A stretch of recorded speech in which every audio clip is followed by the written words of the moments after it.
Imagine this, Andrew Garfield's Spider-Man, back in the suit, facing the biggest threats yet. A story that was never finished. A film that could have taken the multiverse head-on, reunited Peter with old allies, and finally delivered the Sinister Six like fans have been dreaming for over a decade. But here's the twist. The original scripts had wild ideas. Gwen Stacy's legacy haunting Peter, shocking villains returning, and Peter pushed to his breaking point. The stakes? Not just Oscorp, not just New York, the multiverse itself. Picture this, epic battles, emotional moments we never got to see, and Andrew Garfield's Peter finally getting the closure his story deserved. Fans have imagined it for years, and now we're breaking down exactly how it could have happened. So what villains would appear? Which characters would return? How would it tie into the MCU? And could it have rivaled No Way Home? That's what we're diving into in this video. Before we jump in, smash that like button, hit subscribe, and turn on notifications.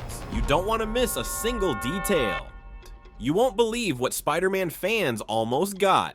The Amazing Spider-Man 3 wasn't meant to be just another superhero sequel. Sony had plans for a game-changing story, one that would have taken Andrew Garfield's Spider-Man to darker, more emotional, and higher-stakes territory than anything we'd seen before. The story picks up right after Gwen Stacy's tragic death. Peter Parker isn't just mourning, he's questioning himself, his choices, and even whether he has the right to be Spider-Man. This wasn't a story about punching villains. It was about Peter facing his deepest fears and personal demons, testing the limits of his strength, his morality, and his humanity. Fans have called it the Spider-Man we deserved, the one that could have completed his arc in a way that really hits you. But it wasn't all internal drama. Sony's plans included a Sinister Six storyline. Yes, the ultimate villain team up. Imagine Doc Ock, Electro, Green Goblin, and Rhino, all uniting with one goal, to crush Spider-Man. Each villain was designed to challenge him in a different way, emotionally and physically. It wasn't just about throwing punches. Every encounter would have tested Peter's intelligence, his morals, and his resilience. This could have been the most personal and devastating Spider-Man showdown ever put on screen. And there's more. The script reportedly toyed with multiverse ideas, teasing a connection to other Spider-Man stories without fully diving in. This was years before No Way Home, hinting that Spider-Man's story existed in a larger, interconnected universe, opening the door for crossovers, surprises, and cameos we'll never forget. Sony's vision also included new characters and emotional stakes. Fans were excited for potential appearances by Black Cat, a darker Peter struggling with trust and love, and even new heroes or allies who could challenge or inspire him. It was meant to be gritty, emotional, and action-packed all at once, a rare combination that makes superhero stories truly unforgettable. What's heartbreaking is that this story was nearly complete, fully scripted and ready to go, and then it got canceled. We're left with concept art, leaked scripts, and fan speculation, imagining how this lost Spider-Man movie could have been one of the greatest superhero films ever. This wasn't just about the villains or the fights, it was about giving Andrew Garfield the trilogy finale he deserved, about letting Peter Parker face consequences, triumph, and tragedy in ways that felt real, raw, and unforgettable. So in this section, we're diving deep into what Sony planned, what was leaked, and what fans have been dreaming about for over a decade. The story that almost changed Spider-Man history forever.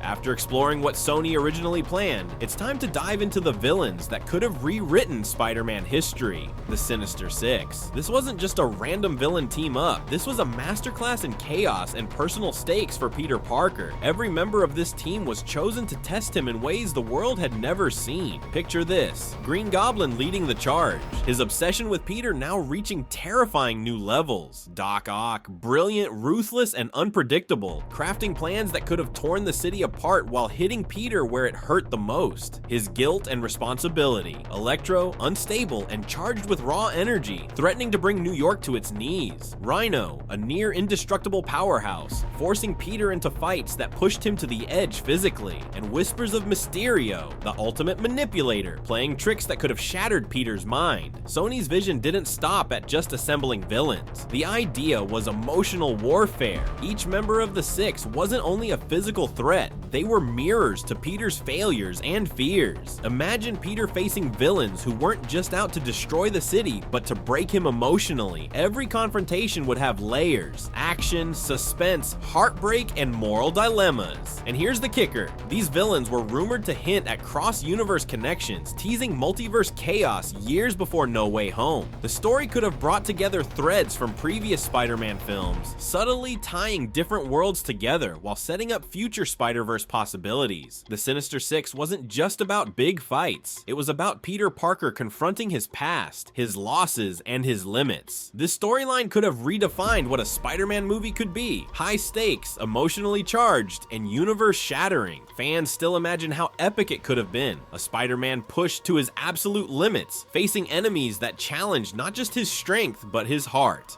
This is the Sinister Six we almost got. Villains that could have changed the Spider-Verse forever. And in the next section, we'll break down who would have survived, who would have fallen, and how this could have set up a Spider-Man story unlike anything we've seen before. If the Sinister Six was the storm, then Green Goblin was the eye of it.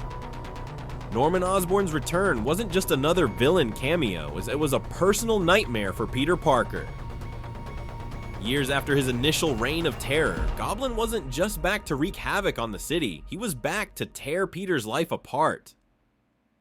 Sony's plans reportedly had Goblin escalating everything. He wasn't only targeting Spider-Man physically, he was targeting his emotional core. Peter would be forced to face not only the villainous schemes, but also the guilt, grief, and mistakes he carried from Gwen Stacy's death. Every attack, every trap, every citywide catastrophe was designed to push Peter to his absolute limits. And the chaos wasn't small scale. Picture the streets of New York under siege. Cars flying, explosions, civilians trapped, and Peter trying to save everyone while fighting the one enemy who knows him better than anyone else. Goblin wasn't just a threat to Spider-Man, he was a threat to everything Peter loved. Friends, family, and the city itself. Nothing was safe.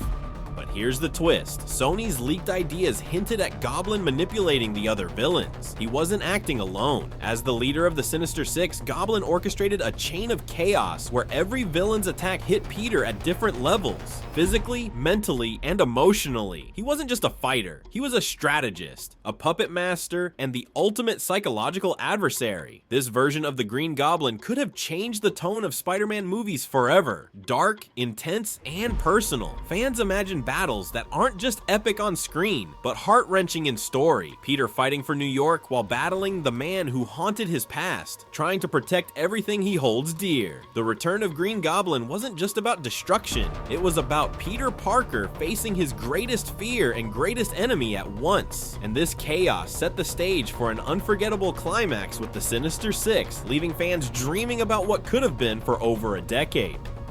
After diving into the villains and lost storylines, it's time to answer the big question. Why did Sony and Marvel cancel The Amazing Spider-Man 3 and start fresh with a new Spider-Man?